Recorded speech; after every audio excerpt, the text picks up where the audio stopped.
Friends welcome to global online Kannada.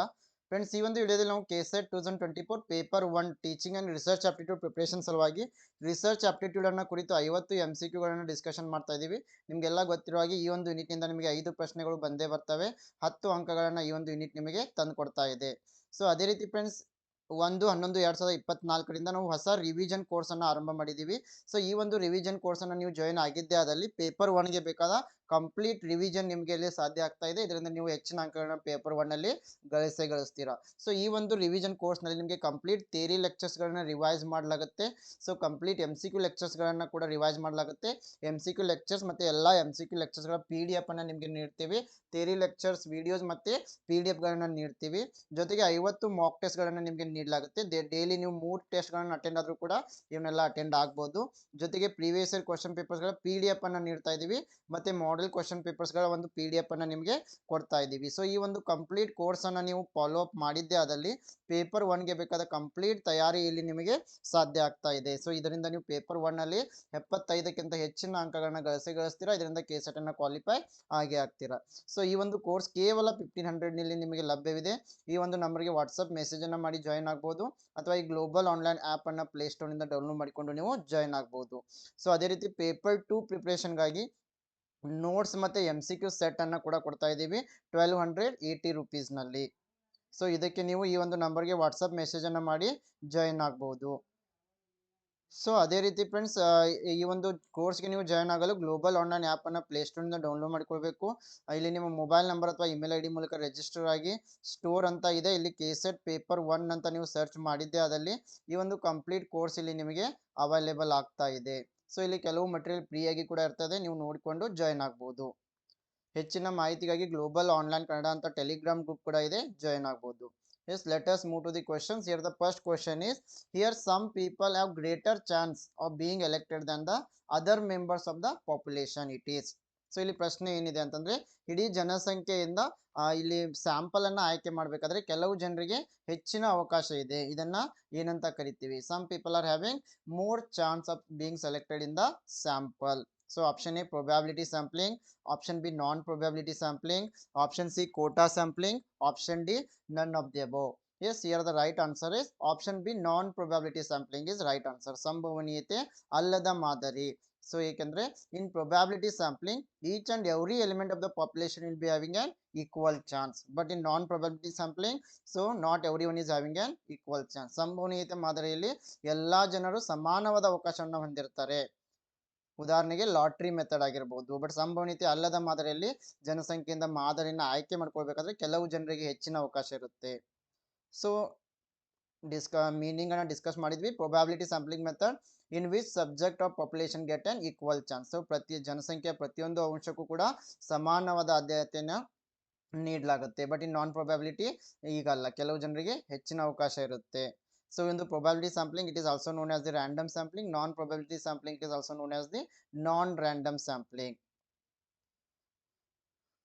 Yes, probability sampling methods basis of selection is randomly, in non-probability arbitrary. Question number 2, which of the following terms best describes data that were originally collected at an earlier time by a different person for a different purpose? So ಈ ಕೆಳಗಿನ ಯಾವ ಪದಗಳು ಮೂಲತಃ ಬೇರೆ ಸಮಯದಲ್ಲಿ ಬೇರೆ ವ್ಯಕ್ತಿಯಿಂದ ಸಂಗ್ರಹಿಸಿದ ಡೇಟಾವನ್ನು ಉತ್ತಮವಾಗಿ ವಿವರಿಸ್ತಾ ಇದೆ? Option A primary data, option B secondary data, option C experimental data, option D none of the above. Yes, here the right answer is option B is correct answer. Secondary data. There are two sources of data. One is primary data, another one is secondary data. Primary data means these data are selected by for the first time, and secondary data these are already someone has collected the data if you are using those data. So here ಇಲ್ಲಿ ಪ್ರಾಥಮಿಕ ದತ್ತಾಂಶ ಅಂದಾಗ ವ್ಯಕ್ತಿ ಮೊದಲ ಬಾರಿಗೆ ದತ್ತಾಂಶಗಳನ್ನು ಸಂಗ್ರಹಣೆ ಮಾಡ್ತಾ ಇದ್ದಾರೆ. ಸೊ ಸೆಕೆಂಡರಿ ಡೇಟಾ ಅಂದಾಗ ಇವಾಗಲೇ ಯಾರು ದತ್ತಾಂಶಗಳನ್ನು ಸಂಗ್ರಹಣೆ ಮಾಡಿ ಇಟ್ಟಿರ್ತಾರೆ ಅವುಗಳನ್ನ ಬಳಕೆ ಮಾಡ್ತಾ ಇದ್ದೀವಿ. So primary data collected by researcher himself, secondary data collected by other person. Primary data original in character, secondary data not original. Primary data sources are survey, observation and experimental. Secondary data sources are internal records, government published data. Primary data are qualitative in nature, secondary data are quantitative in nature. So question number 3, the process not needed in experimental research is, ಪ್ರಾಯೋಗಿಕ ಸಂಶೋಧನೆಯಲ್ಲಿ ಅಗತ್ಯವಿಲ್ಲದ ಪ್ರಕ್ರಿಯೆ ಯಾವುದು? Option A controlling, ನಿಯಂತ್ರಣ. Option B observation, ವೀಕ್ಷಣೆ. Option C manipulation and replication, ಕುಶಲತೆ ಮತ್ತು ಪುನರಾವರ್ತನೆ. ಆಪ್ಷನ್ ಡಿ ರೆಫರೆನ್ಸ್ ಕಲೆಕ್ಷನ್, ಉಲ್ಲೇಖ ಸಂಗ್ರಹ. Yes, here the right answer for this question is option D. Reference collection is the right answer. In experimental research, reference collection is not needed. So ಈ ಒಂದು ಪ್ರಾಯೋಗಿಕ ಸಂಶೋಧನೆಗಳಲ್ಲಿ ಉಲ್ಲೇಖ ಸಂಗ್ರಹದ ಅವಶ್ಯಕತೆ ಇರಲ್ಲ. So experimental research, it is study that strictly adheres to a scientific research design. It includes a hypothesis, a variable that can be manipulated by the researcher, and also the variables that can be measured. Question number 4, 9 years old children are taller than 7-year-old ones. It is an example of 9 ವರ್ಷದ ಮಕ್ಕಳು 7 ವರ್ಷದ ಮಕ್ಕಳಿಗಿಂತ ಎತ್ತರವಾಗಿದ್ದಾರೆ. ಇದು ಯಾವುದಕ್ಕೆ ಉದಾಹರಣೆ ಆಗಿದೆ ಅಂತಂದ್ರೆ option B, it is known as the cross sectional studies. Option B is correct.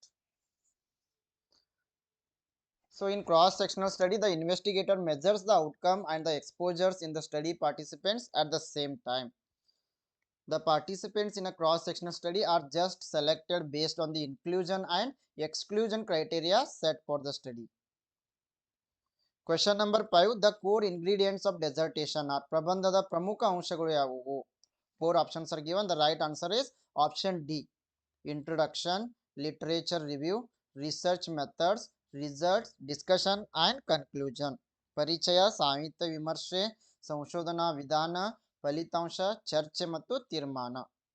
Question number 6, survey study aims at, ಸಮೀಕ್ಷಾ ಅಧ್ಯಯನದ ಗುರಿ ಏನು? Option B is correct. 1, 2 and 3. The first one is knowing facts about the existing situation, ಅಂದ್ರೆ ಅಸ್ತಿತ್ವದಲ್ಲಿರುವ ಪರಿಸ್ಥಿತಿಯ ಬಗ್ಗೆ ಸತ್ಯಗಳನ್ನು ತಿಳಿದುಕೊಳ್ಳುವುದು. Second one is comparing the present status with the standard norms. ಈ ಒಂದು ಪ್ರಸ್ತುತ ಸ್ಥಿತಿಯನ್ನ ಪ್ರಮಾಣಿತ ಮಾನದಂಡಗಳೊಂದಿಗೆ ಹೋಲಿಕೆ ಮಾಡಿ ನೋಡುವುದು. Option C criticising existing situation, ಅಸ್ತಿತ್ವದಲ್ಲಿರುವ ಪರಿಸ್ಥಿತಿಯನ್ನ ಟೀಕಿಸುವುದು. 1, 2 and 3 are correct. Question number 7, which of the following is primary source of data? ಪ್ರಾಥಮಿಕ ದತ್ತಾಂಶದ ಮೂಲ ಯಾವುದು ಅಂತ ಕೇಳಿದ್ದಾರೆ. ಇವಾಗಲೇ ಮೀನಿಂಗ್ ಅನ್ನು ಡಿಸ್ಕಷನ್ ಮಾಡಿದ್ವಿ.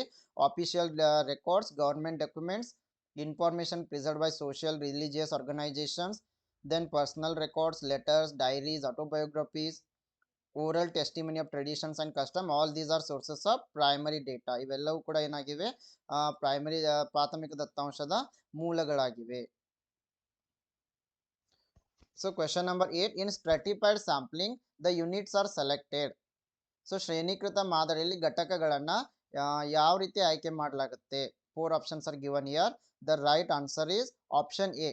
After dividing the population in different groups on the basis of specific standard and then taking an equal proportion of units from each group. So ಈ ಒಂದು ಶ್ರೇಣೀಕೃತ ಮಾದರಿಯಲ್ಲಿ ಏನ್ ಮಾಡ್ತಾರೆ? ಇಡೀ ಜನಸಂಖ್ಯೆಯನ್ನ ಬೇರೆ ಬೇರೆ ಗುಂಪುಗಳನ್ನಾಗಿ ವಿಂಗಡಣೆ ಮಾಡ್ತಾ ಇದ್ದಾರೆ. ಪ್ರತಿಯೊಂದು ಗುಂಪಿನಿಂದ ನಿರ್ಧರಿತ ಪ್ರಮಾಣದ ಸ್ಯಾಂಪಲ್ ಅನ್ನ ಆಯ್ಕೆ ಮಾಡ್ಕೊಳ್ತಾ ಇದ್ದಾರೆ. ಸೊ ಹೀಗಾಗಿ ಇಲ್ಲಿ ಆಪ್ಷನ್ ಎ ಸರಿಯಾಗಿದೆ. So in statistics, stratified sampling, it is method of sampling from a population which can be partitioned into subpopulation, and from each subpopulation determined sample will be selected. Question number 9, research that is done to examine the findings of someone else using the same variables but different people is which of the following? ಒಂದೇ ಅಸ್ಥಿರ ಆದರೆ ವಿಭಿನ್ನ ಜನರನ್ನ ಬಳಸಿಕೊಂಡು ಬೇರೊಬ್ಬರ ಆವಿಷ್ಕಾರಗಳನ್ನ ಪರೀಕ್ಷಿಸಲು ನಡೆಸಿದ ಸಂಶೋಧನೆ. Option A exploration, option B hypothesis, option C replication, option D empiricism. Yes, here the right answer is option C, replication is the right answer. ಪುನರಾವರ್ತನೆ ಇಲ್ಲಿ ಸರಿಯಾಗಿದೆ. So replication, it is a term referring to the repetition of a research study generally with different situations and different subjects to determine if the basic findings of the original study can be applied to other participants. Question number 10, a statement that predicts the cause and effect relationship between variables is known as. ಅಸ್ಥಿರಗಳ ನಡುವೆ ಕಾರಣ ಮತ್ತೆ ಪರಿಣಾಮ ಸಂಬಂಧವನ್ನ ತಿಳಿಸುವ ಹೇಳಿಕೆಯನ್ನ ಏನಂತ ಕರಿತೀವಿ? ಆಪ್ಷನ್ ಎ ನಲ್ hypothesis, option B experimental hypothesis, option C independent variable, option D dependent variable. Yes, here the right answer is option B. It is known as the experimental hypothesis, ಪ್ರಾಯೋಗಿಕ ಪರಿಕಲ್ಪನೆ. Question number 11, we use factor analysis. Option A, to know the relationship between variables. Option B, to test the hypothesis. Option C, to know the difference between two variables. Option D, to know the difference among many variables. So when we are going to use factor analysis, when we are going to know the difference among many variables, ಯಾವಾಗ ಅನೇಕ ಚಲಕಗಳ ನಡುವಿನ ವ್ಯತ್ಯಾಸವನ್ನು ತಿಳಿದುಕೊಳ್ತೀವಿ, ಯಾವಾಗ ನಾವು ಅಂಶ ವಿಶ್ಲೇಷಣೆಯನ್ನ ಬಳಸ್ತಾ ಇದ್ದೀವಿ. So factor analysis, it is a statistical method use to describe variability among observed correlated variables in a potentially lower number of unobserved variables. Question number 12. Manipulation is always a part of. ಕುಶಲತೆಯು ಯಾವುದರ ಒಂದು ಭಾಗವಾಗಿದೆ? Option A, historical research. Option B, fundamental research. Option C, descriptive research. Option D, experimental research. Yes, here the right answer is option D. Manipulation, it is always a part of experimental research. Question number 13. An operational definition is. Option A, no relation to the underline concept, ಅಂದರೆ ಆಧಾರವಾಗಿರೋ ಪರಿಕಲ್ಪನೆಗೆ ಯಾವುದೇ ರೀತಿ ಸಂಬಂಧ ಇರಲ್ಲ. Option A, an abstract theoretical definition of a concept, ಪರಿಕಲ್ಪನೆ ಒಂದು ಅಮೂರ್ತ ಸೈದ್ಧಾಂತಿಕ ವ್ಯಾಖ್ಯಾನವಾಗಿದೆ. Option C, in terms of specific empirical measures, ನಿರ್ದಿಷ್ಟ ಪ್ರಾಯೋಗಿಕ ಕ್ರಮಗಳ ವಿಷಯ. Option D, none of the above. So operational definition, ಕಾರ್ಯಾಚರಣೆ ಅಂತಂದ್ರೆ here option C is correct, in terms of specific empirical measures. Question number 14. What is the purpose of the conclusion in a research report? ಸಂಶೋಧನಾ ವರದಿಯಲ್ಲಿ ತೀರ್ಮಾನದ ಉದ್ದೇಶ ಏನು? 4 options are given. The right option is option B. Conclusion, it is going to summarize the key findings in relation to the research questions. So ಈ ಒಂದು ಸಂಶೋಧನಾ ವರದಿಯಲ್ಲಿ ತೀರ್ಮಾನ ಏನ್ ಮಾಡ್ತಾ ಇದೆ ಅಂತಂದ್ರೆ ಸಂಶೋಧನಾ ಪ್ರಶ್ನೆಗಳಿಗೆ ಸಂಬಂಧಿಸಿದ ಪ್ರಮುಖ ಆವಿಷ್ಕಾರಗಳನ್ನ ಸಂಕ್ಷಿಪ್ತಗೊಳಿಸ್ತಾ ಇದೆ. Question number 15. Extraneous variables are essentially. ಬಾಹ್ಯ ಅಸ್ಥಿರಗಳು ಮೂಲಭೂತವಾಗಿ. Option A, these are independent variables, ಇವು ಸ್ವತಂತ್ರ ಅಸ್ಥಿರಗಳಾಗಿವೆ. ಆಪ್ಷನ್ ಬಿ, ಡಿಪೆಂಡೆಂಟ್ ವೇರಿಯೇಬಲ್ಸ್, ಅವಲಂಬಿತ ಅಸ್ಥಿರಗಳಾಗಿವೆ. Option C, dependent or independent, ಸ್ವತಂತ್ರವು ಅಥವಾ ಅವಲಂಬಿತ. Option D, neither independent not dependent, ಅಂದ್ರೆ ಸ್ವತಂತ್ರವೂ ಅಲ್ಲ ಅವಲಂಬಿತವೂ ಕೂಡ ಅಲ್ಲ. So the right answer is option A, extraneous variables, these are independent variables. ಬಾಹ್ಯ ಅಸ್ಥಿರಗಳಂತಂದ್ರೆ ಇವು ಸ್ವತಂತ್ರ ಅಸ್ಥಿರಗಳಾಗಿರ್ತವೆ. So extraneous variables are variables which are not the dependent variable but could affect the result of the experiment. Question number 16. Which of the following is most likely to make use of the internet? ಕೆಳಗಿನವುಗಳಲ್ಲಿ ಯಾವುದು internet ಅನ್ನ ಹೆಚ್ಚಾಗಿ ಬಳಸ್ತಾ ಇದೆ? Option A, web conference. Option B, seminar. Option C, symposium. Option D, none of the above. Yes, the right answer is option A. In web conference we are using internet. So web conference ಗಳನ್ನ conduct ಮಾಡಲು ನಮಗೆ internet ನ ಅವಶ್ಯಕತೆ ಇದೆ. So web conference may be used as an umbrella term for various types of online collaborative services like webinars, webcast, peer level web meetings. Question number 17. Fundamental research is usually carried out in. ಮೂಲಭೂತ ಸಂಶೋಧನೆಯನ್ನು ಸಾಮಾನ್ಯವಾಗಿ ಎಲ್ಲಿ ನಡೆಸಲಾಗುತ್ತೆ? Option A, classroom. Option B, field setting. Option C, laboratory conditions. Option D, social setting. Yes, fundamental research it is usually carried out in laboratory conditions. So ಈ ಒಂದು ಮೂಲಭೂತ ಸಂಶೋಧನೆಯನ್ನ ಹೆಚ್ಚಾಗಿ ಪ್ರಯೋಗಾಲಯಗಳಲ್ಲಿ ನಡೆಸಲಾಗುತ್ತೆ. So main purpose of basic research is to add the existing stock of knowledge and thus can be intellectually challenging. So this basic research is also known as the fundamental research. Question number 18. A good thesis writing should involve. ಉತ್ತಮ ಪ್ರಬಂಧ ಬರವಣಿಗೆ ಏನನ್ನ ಒಳಗೊಂಡಿರಬೇಕು ಅಂದಾಗ option A is correct. All 4 options are right. Reduction of punctuation and grammatical errors to minimum. ಆದಷ್ಟು grammatical errors ಕಡಿಮೆ ಇರಬೇಕು. Careful checking of ರೆಫರೆನ್ಸ್ಗಳನ್ನ ಸರಿಯಾಗಿ ಪರೀಕ್ಷೆ ಮಾಡಿರಬೇಕು. Option C, consistency in the way of thesis is return.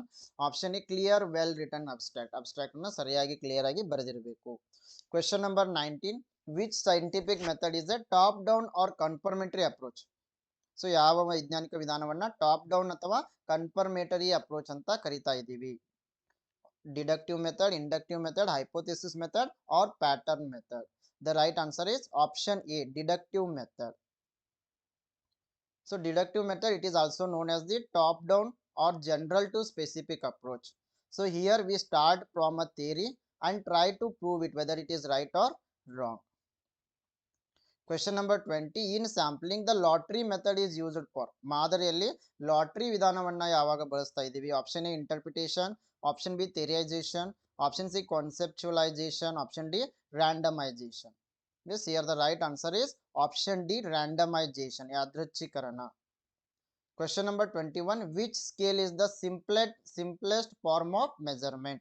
ಮಾಪನದ ಸರಳ ರೂಪ ಯಾವುದು? Option A nominal, option B ordinal, option C interval, option D ratio. Yes, here the correct answer is option A nominal. Nominal scale is known as the simplest form of the measurement.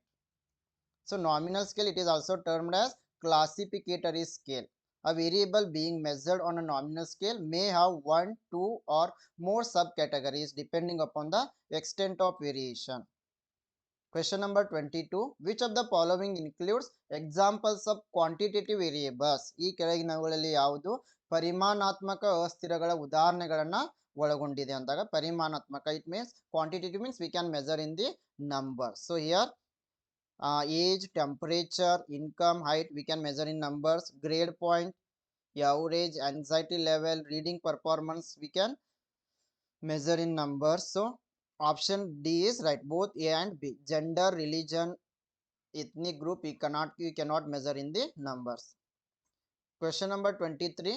An investigator wants to study the vocational aspirations of visually challenged children in a wide geographical area. He should select his sample by using simple random sampling, stratified sampling, purposive sampling, convenient sampling. ಅಂದ್ರೆ ವಿಶಾಲ ಭೌಗೋಳಿಕ ಪ್ರದೇಶದಲ್ಲಿ ದೃಷ್ಟಿ ವಿಕಲಚೇತನ ಮಕ್ಕಳ ವೃತ್ತಿಪರ ಆಕಾಂಕ್ಷೆಗಳನ್ನು ಅಧ್ಯಯನ ಮಾಡಲು ತನಿಖೆ ಅಧಿಕಾರಿ ಬಯಸ್ತಾ ಇದ್ದಾರೆ.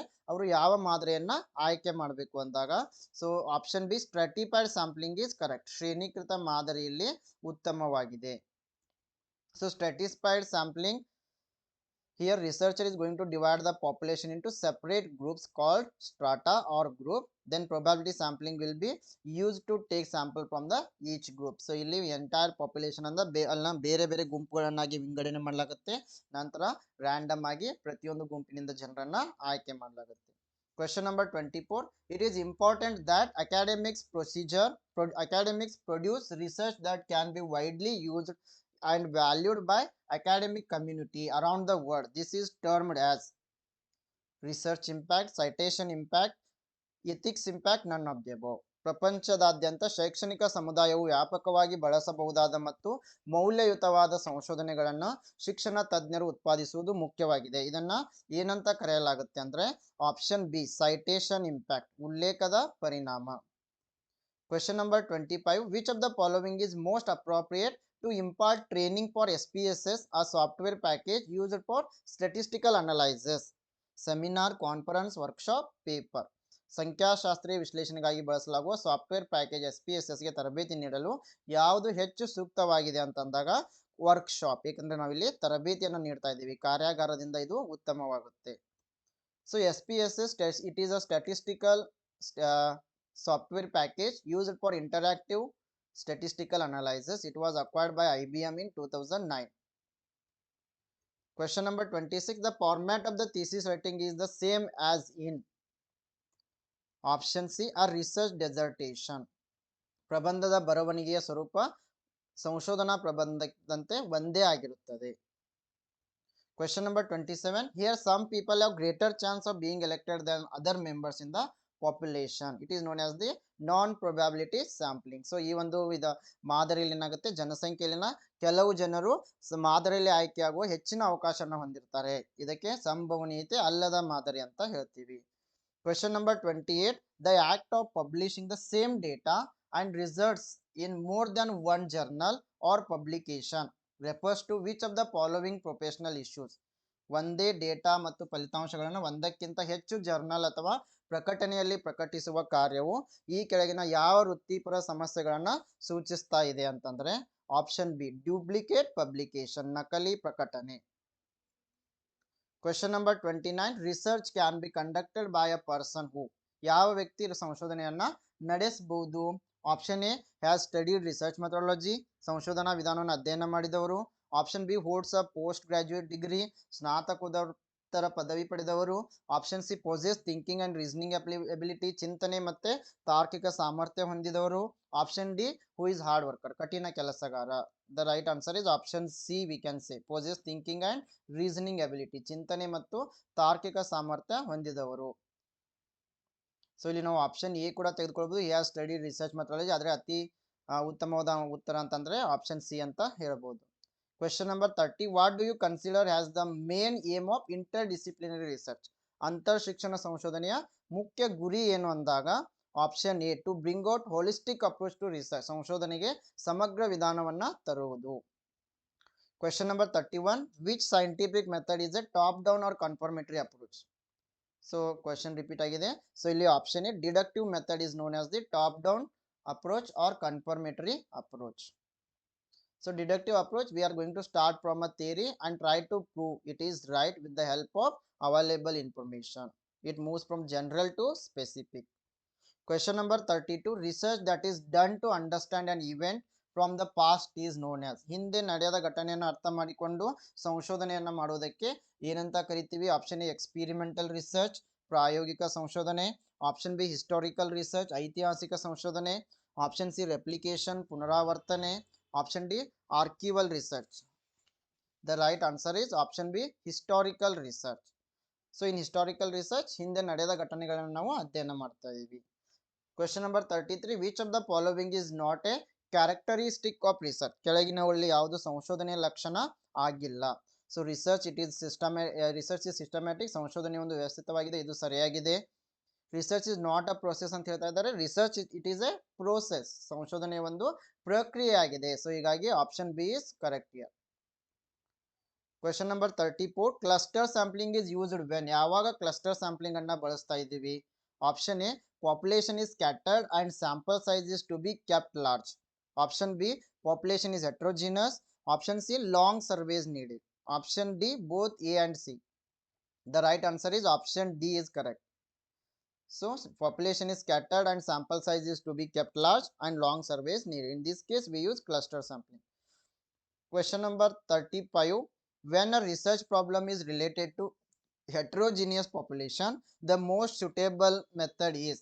ಸಂಶೋಧನಾ ಸಮಸ್ಯೆಯು ವೈವಿಧ್ಯಮಯ ಜನಸಂಖ್ಯೆಗೆ ಸಂಬಂಧಿಸಿದಾಗ ಅತ್ಯಂತ ಸೂಕ್ತ ವಿಧಾನ ಯಾವುದು ಅಂತಂತಂದ್ರೆ ಆಪ್ಷನ್ ಬಿ, ಸ್ಟ್ರಾಟಿಫೈಡ್ ಸ್ಯಾಂಪ್ಲಿಂಗ್, ಶ್ರೇಣೀಕೃತ ಮಾದರಿ. Question number 36, the conceptual framework in which a research is conducted is called? Synopsis of research, research design, research hypothesis, research paradigm. ಸಂಶೋಧನೆ ನಡೆಸುವ ಪರಿಕಲ್ಪನಾ ಚೌಕಟ್ಟನ್ನ ಏನಂತ ಕರಿತಾ ಇದ್ದೀವಿ ಅಂತಂದ್ರೆ ಆಪ್ಷನ್ ಬಿ, ರಿಸರ್ಚ್ ಡಿಸೈನ್, ಸಂಶೋಧನಾ ವಿನ್ಯಾಸ. Question number 37, the idea that knowledge comes from experience is? ಜ್ಞಾನವು ಅನುಭವದಿಂದ ಬರುತ್ತದೆ ಎಂಬ ಪರಿಕಲ್ಪನೆ ಏನನ್ನ ಹೇಳ್ತಾ ಇದೆ? Option A, rationalism. Option B, deductive reasoning. Option C, logic. Option D, empiricism. Yes, the right answer is option B, deductive reasoning, ಅನುಮಾನಾತ್ಮಕ ತಾರ್ಕಿಕ ಕ್ರಿಯೆ.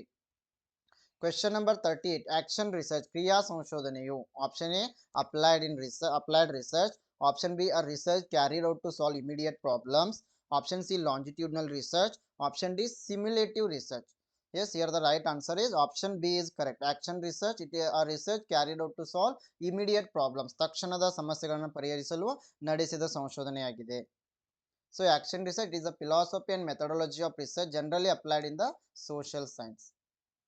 Question number 39, fundamental research reflects the ability to? ಮೂಲಭೂತ ಸಂಶೋಧನೆಯು ಯಾವ ಸಾಮರ್ಥ್ಯವನ್ನು ಪ್ರತಿಬಿಂಬಿಸ್ತಾ ಇದೆ? Option A, synthesise new ideas, ಹೊಸ ಆಲೋಚನೆಗಳನ್ನು ಸಂಶ್ಲೇಷಿಸುವುದು. Option B, expound new principles, ಹೊಸ ತತ್ವಗಳನ್ನು ವಿವರಿಸುವುದು. Option C, evaluate the existing material concerning research, ಸಂಶೋಧನೆಗೆ ಸಂಬಂಧಿಸಿದ ಅಸ್ತಿತ್ವದಲ್ಲಿರುವ ವಸ್ತುಗಳನ್ನು ಮೌಲ್ಯಮಾಪನ ಮಾಡುವುದು. Option D, study the existing literature regarding various topics, ವಿವಿಧ ವಿಷಯಗಳಿಗೆ ಸಂಬಂಧಿಸಿದಂತೆ ಅಸ್ತಿತ್ವದಲ್ಲಿರುವ ಸಾಹಿತ್ಯವನ್ನು ಅಧ್ಯಯನ ಮಾಡುವುದು. Yes, here the right answer is option B is correct. Expound new principles, ಹೊಸ ತತ್ವಗಳನ್ನು ವಿವರಣೆ ಮಾಡುವುದು. Question number 40, which scientific method is a bottom up approach? ಯಾವ ವೈಜ್ಞಾನಿಕ ವಿಧಾನ ಬಾಟಮ್ ಅಪ್ ಅಪ್ರೋಚ್ನೇ ಆಗಿದೆ ಅಂದ್ರೆ option B, inductive method. So inductive reasoning works the other way, moving from specific observations to the generalized observations. So it is known as the bottom up approach. Question number 41, the depth of any research can be judged by? ಸಂಶೋಧನೆಯ ಆಳವನ್ನು ಯಾವುದರಿಂದ ನಿರ್ಣಯಿಸಬಹುದು? Option A, title of the research. Option B, objectives of the research. Option C, total expenditure on the research. Option D, duration of the research. Yes, here the right answer is option B, objectives of the research. ಈ ಒಂದು ಸಂಶೋಧನಾ ಉದ್ದೇಶಗಳ ಮೇಲೆ ಸಂಶೋಧನೆಯ ಆಳವನ್ನ ನಿರ್ಣಯ ಮಾಡಬಹುದು. Question number 42. The type of sampling where each person in population has equal chance of being selected is. ಜನಸಂಖ್ಯೆಯಲ್ಲಿ ಪ್ರತಿಯೊಬ್ಬ ವ್ಯಕ್ತಿ ಆಯ್ಕೆಯಾಗುವ ಸಮಾನ ಅವಕಾಶವನ್ನು ಹೊಂದಿರುವ ಮಾದರಿ ಯಾವುದು ಅಂತಂದ್ರೆ probability sampling, ಸಂಭವನೀಯತೆ ಮಾದರಿ. So in probability sampling, each and everyone will be having an equal chance of being selected in the sample, like simple random sampling, stratified sampling, cluster sampling, multi-stage sampling, systematic random sampling.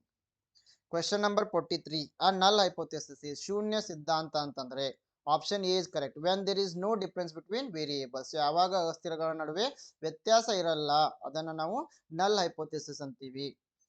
So question number 44. The accuracy of the research process depends upon.